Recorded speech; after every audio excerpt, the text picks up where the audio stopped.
everybody, welcome back to Tech Odyssey. So today I'm here to take a look at the brand new Samsung Galaxy S21 Ultra. Now this is not the base model, this is not the Plus model, this is the Ultra, which is the biggest one that they have. It's largest size screen, it's got the most RAM, it's got all sorts of crazy, awesome features in it like the 100 times zoom. And I've got some amazing pictures that I'm going to show you in this video because I looked up all the way up into the sky and saw an airplane and it's really cool. Anyway, I get distracted easily. But we're going to go ahead and talk about the phone, which I've already taken out of the box.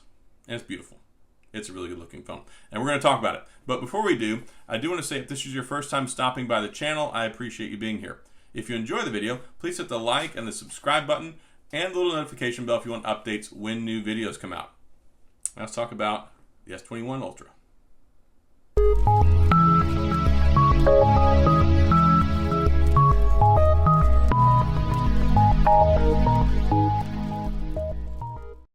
So here we are with the S21 Ultra, and it is a really nice looking phone. I happen to like it a lot, and I originally didn't. I went and I looked at it at Best Buy, and I was kind of disheartened in it. Maybe it was because I saw the purple one. I know a lot of people like it. It's not necessarily my favorite because I feel like it kind of has a plasti dip looking finish to it, which on the black looks really good. This flat matte black appearance. It's really cool, and it looks nice. It's like really sleek. The purple one, I don't know, maybe it's just not my style or whatever, but I didn't like the way it looked, and it had been touched by like 5 million hands. It looked like they had just eaten candy bars and then touched the phone. So the display model, don't always go by the display model at Best Buy. So lesson learned there. So you've got one heck of a complement of cameras on the back, 108 megapixel camera, 10 megapixel telescopic camera, 10 megapixel telephoto camera, and then a 12 megapixel ultra wide. Fully outfitted so you can take some phenomenal pictures, and then you can reach out and see like everything, and you'll see those pictures here in a minute. Really impressive. And then you got a 40 megapixel front facing selfie camera on it, which takes pretty good pictures too. I was impressed with that as well. It's not just because of my rugged good looks. The camera does some wonders. Now looking at it next to last year's predecessor, the S20 Ultra, and I actually really liked this phone when it came out, other than the janky camera. I like the color. I love this flat gray. It looks really good, but it still kind of has that glass feel and look on top of it. And then we've got the matte appearance, or the phantom colors, phantom black. And I think they both look good. I don't really have a whole lot of criticism in that area, but there have definitely been some improvements. Last year's model had the Snapdragon 865 5G antenna, which is great. We've got the Snapdragon 888 in here this time, which is the world's best Android processor apparently that's out right now. In the United States, you've got the Exynos processor overseas. You've got this beautiful 6.8-inch Super AMOLED panel, and it's also got up to 1500 nits of max brightness. That is super bright, like super bright. So if you like bright screens, if you like looking at a small sun when you wake up in the middle of the night, and you don't have adaptive brightness on, then you will feel the fury of this screen. But overall, I'm really enjoying it so far. I just got it today, trying to put it through its paces a little bit, test some things out. 5,000 milliamp battery. Seems like it's rectified some of the battery issues over the Note 20 Ultra. The Note 20 Ultra had that 4,500 milliamp battery. It downsized to make room for the stylus, and it suffered for it. That's the reason that I really stayed away from the Note 20 Ultra once I got some other devices. The battery life is just not good enough for me. This should be a return to form and excellence in battery life, just like the S20 Ultra, which I thought was pretty good. The speakers on here are phenomenally loud, and they sound pretty good too. And of course, you got your Dolby Atmos, so you can use that as well, and that enhances the sound experience whether you're playing games, watching movies, or listening to music. So that always makes a difference. Every time I listen to earbuds on a Samsung phone, it always sounds the best, at least to me, because the Dolby Atmos really takes it up a notch on top of the, the codecs that they use to transfer everything across. But really the compression, the sound experience is really good. No dedicated smart assistant button. You've still got the power button over here on the right side with the volume rocker above it. You can double press it to use Bixby if you so choose, and not to use Google Assistant, but it's there. And you can see some of the other aesthetic changes on here, like this wraparound molded camera housing here, which is metal, by the way.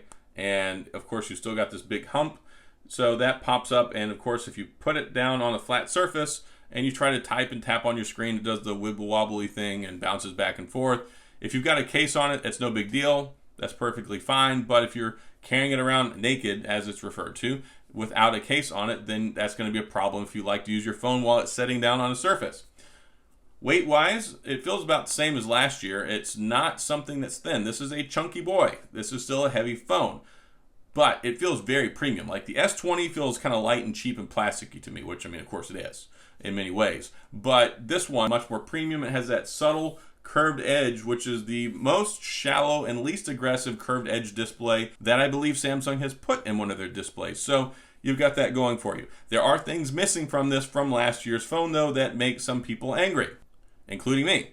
It doesn't have an SD card slot. You're stuck with the storage. For the Ultra model, you can get 128 with 12 gigabytes of RAM, or you can get 512 with 16 gigabytes of RAM.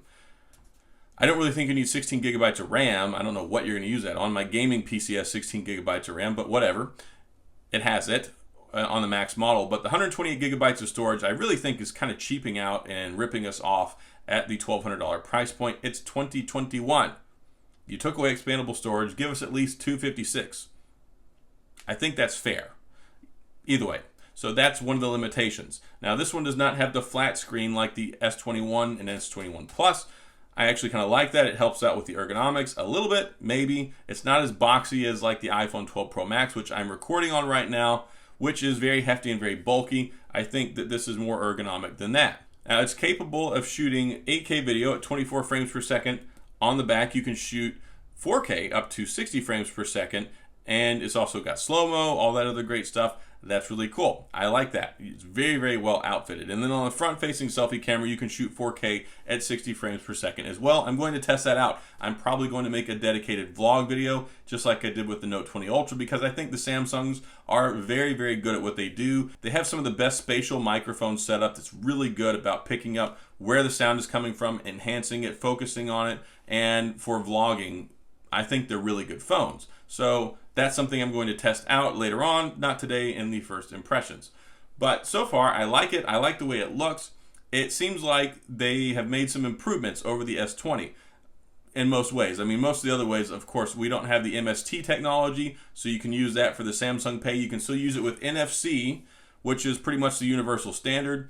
Yeah, I'm sure the other one's probably going to get phased out through attrition, but they went ahead and yanked it out on here. This one, you're getting the better of the deal when it comes to resolution because it has a Quad HD Plus display. It doesn't have just a 1080p one like the lesser models in the S21 series, but you do get 120 hertz refresh rate, which gives you that nice, super smooth refresh rate. You don't have, it helps eliminate the motion blur and makes everything look nice and crisp when you're using it. Unless you're watching on a 120 hertz refresh rate screen, you're not going to get the benefit of this, but you can see it definitely does look it looks smooth. There's not a whole lot of page animation issues there, and nice, smooth as butter. Ideally for playing video games, watching action movies, things with a lot of things going on, and it helps keep the background and the picture clear and more smooth so you can appreciate it and see the details while you're watching a movie or playing a game.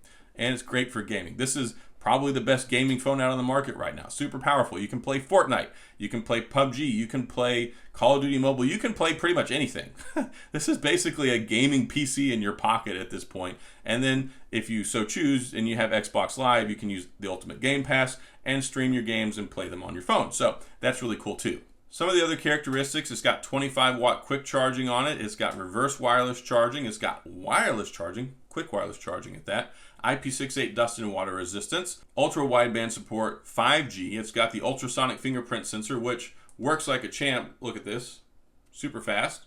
And you don't have to smash your finger on there with 50 pounds of pressure to get it to work. And then facial recognition, it's still kind of the same old facial recognition, but it does seem to work pretty good. There we go, unlocked. Try this again. There we go, pretty fast. So that's good.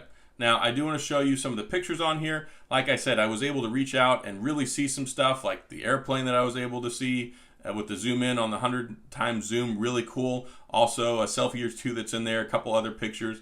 I think that this is probably the best Samsung cameras put in a phone to date.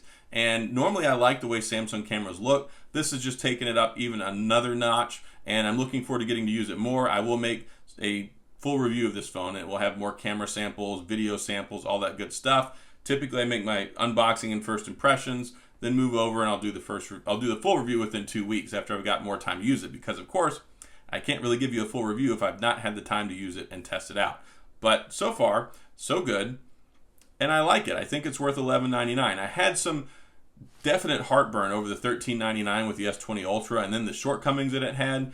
This seems like so far it's shored up a lot of those issues and the price point came down. And that's, I think, a really big thing. I think Samsung realizes they can't charge us entirely out the rear. I mean, they're going to charge us out the rear, but they're going to charge us the extra premium that they did with the S20 Ultra. So this is even cheaper than the Note 20 Ultra. So I like what they're doing here.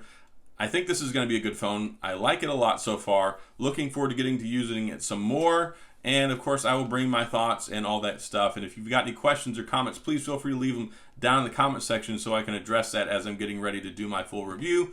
And also as I'm testing out the phone, it makes life easier so I can answer some questions. But I like it. I'm enjoying it so far. It's going to get the complete objective workover just like all the other phones that I review. So that's all I've got on my first impressions of the S21 Ultra, the latest and greatest from Samsung. If you have any questions or comments, please feel free to leave them down in the comment section. I will get back with you. If you enjoy the video, please hit the like and the subscribe button and the little notification bell if you want updates when new videos come out. And as always, thanks for being here. I appreciate you watching, and I'll see you guys next time.